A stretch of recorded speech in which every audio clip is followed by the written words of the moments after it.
இப்போ நம்ம வந்து முருங்கைக்கீரை சூப் எப்படி ஈஸியாக பண்ணலான்னு பார்க்கலாம்.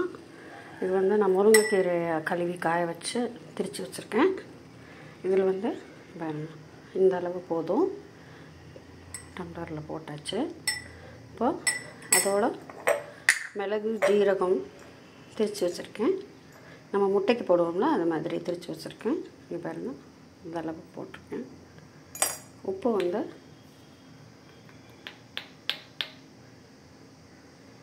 இந்த அளவு உங்களுக்கு எவ்வளோ தேவையோ நீங்கள் சேர்த்துக்கலாம்.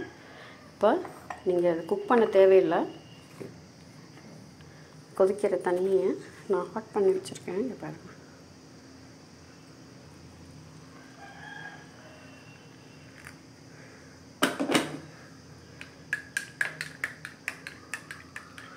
இப்போ உங்களுக்கு தேவைன்னா இதில் கொஞ்சம் நீங்கள் பட்டரை ஆட் பண்ணிக்கலாம்.